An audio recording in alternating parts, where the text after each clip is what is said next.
السلام علیکم دوستو، احسن ویزا ایڈوائزر چینل پہ خوش آمدید۔ آج اس ویڈیو میں آپ کو بتاؤں گا کہ اگر یوکے کی وزٹ ویزا آپ کا ریفیوز ہوتا ہے، اس میں کامن ریفیوزل لگی ہوئی ہوتی ہے تو کافی لوگوں کو سمجھ نہیں آتی، کیونکہ کافی کلائنٹ مجھے کال کر کے اس ریفیوزل کے بارے پوچھتے ہیں تو ان کو مکمل تفصیل سے بتانا پڑتا ہے کہ اس کا کیا مطلب ہے۔ یہ کامن ریفیوزل ہے جو کہ ہر دوسرے تیسرے ریفیوزل لیٹر کے اندر لگی ہوتی ہے۔ کافی کلائنٹ کہتے ہیں کہ ہم نے تو ان کا سرٹیفکیٹ لگایا تھا لیکن پھر بھی ہمارا ویزا کیوں ریفیوز ہوا۔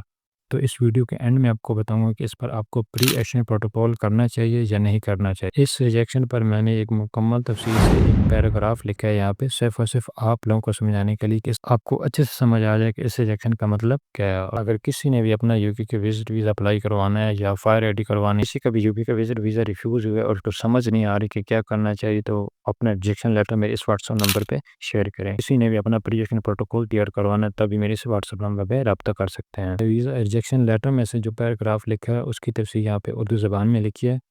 کہ آپ کو برطانیہ کے ویزا کیوں ریجیکٹ ہوا۔ ویزا آفیسر کی طرف سے لکھ رہا ہوں کہ جو وجہ دی گئی ہے وہ کچھ یوں ہے: آپ نے برطانیہ کے ویزا لینے کے لیے درخواست دی اور آپ نے نادر کا سرٹیفکیٹ جمع کروایا ہے، لیکن صرف نادر کا سرٹیفکیٹ یہ ثابت نہیں کرتا کہ آپ کے باقی خاندان کے افراد کہاں پر ہیں اور ان کے حالات کیا ہیں۔ اس لیے میں مطمئن نہیں ہوں کہ آپ کے ملک کے تعلقات اتنے مضبوط ہیں۔ آپ وزٹ کے بعد لازمی طور پر واپس چلے جائیں گے کہ آپ نے جو نادر کا سرٹیفکیٹ جمع کروایا جو کہ ایف آر سی ہے، اس میں یہ شامل نہیں ہے کہ آپ کے خاندان کے افراد جو ہے وہ کیا کام کرتے ہیں، ان کی مکمل تفصیل آپ نے ویزا فائل میں نہیں دی ہے۔ افسر یہ کہہ رہے ہیں کہ اپنے ایف آر سی تو دی ہے لیکن آپ کے خاندان کے جو افراد ہیں وہ ملک سے باہر ہیں یا ملک کے اندر ہیں، وہ کیا کام کرتے ہیں، کاروبار کرتے ہیں یا جاب کرتے ہیں،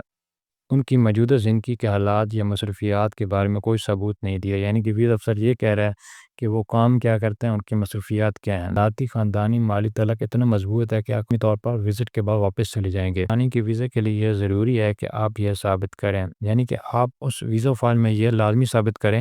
کہ آپ برطانیہ صرف وزٹ کے لیے جا رہے ہیں، ٹھیک ہے، آپ کا مستقل گھر ہے، خاندان ہے، نوکری اور کاروبار ہے، آپ کے پاس واپس آنے کی وجہ ہونی چاہیے، غیر قانونی طور پر برطانیہ میں نہیں رہیں گے۔ آپ کے پاس واپس آنے کی کوئی وجہ ہونی چاہیے، آپ غیر قانونی طور پر برطانیہ میں نہیں رہیں گے۔ ابھی اس ریفیوزل کی آپ کو سمجھ آئی ہوگی کہ اس کا مطلب کیا ہے، کیونکہ میں یہ کہتا ہوں کہ ویزا افسر نے یہ غلط ریجیکشن لگائی ہے، کیونکہ نادرا کا سرٹیفکیٹ جو کہ ہم سے ایز اے ریکوائرمنٹ کی گئی ہے ہم نے وہی لگایا ہے۔ اس اپلیکیشن فارم میں ایسا کوئی بھی کویسچن نہیں کیا گیا جس میں پوچھا گیا ہو کہ آپ کے خاندان کے جو افراد ہیں وہ کیا کام کرتے ہیں، ان کا بزنس ہے، جاب ہے، ایسا کوئی بھی کویسچن نہیں کیا گیا۔ وہاں پہ صرف یہ پوچھا جاتا ہے آپ کے ماں باپ کی تاریخ پیدائش اور آپ کے ماں باپ کی ڈیٹیل پوچھی جاتی ہے۔ میں یہ نہیں پوچھا جاتا تھا آپ کے خاندان کے افراد کام کیا کرتے ہیں۔ اس پر آپ کو پری ایکشن پروٹوکول لازمی کرنا چاہیے۔ اس میں آپ یہ بتا سکتے ہیں کہ ویزا اپلیکیشن فارم میں مجھ سے ایسا کوئی سوال نہیں پوچھا گیا جس میں پوچھیں کہ آپ کے گھر کے جو افراد ہیں وہ کام کیا کرتے ہیں، لیکن اس پر پھر آپ کو اپنی ایف آر سی اٹیچ کر کے آپ کے خاندان کے جتنے بھی شخص ہیں ان جسٹیفیکیشن لیٹر لکھنا ہوگا، جس میں آپ کو بتانا ہوگا کہ آپ کے گھر کے افراد جو ہیں وہ کیا کام کرتے ہیں، ملک سے باہر ہیں یا ملک کے اندر ہیں، انہوں نے ایز اے جسٹیفیکیشن دینی ہوگی۔ کسی نے اپنے فوار ریڈی کروانے ہے یا اپلی ایکشن پروٹوکول کروانا ہے تبھی میرے اس واٹس ایپ نمبر پہ رابطہ کر سکتے ہیں۔ تمام دوستوں کو بہت بہت شکریہ، اپنا خیال رکھیے، اللہ حافظ۔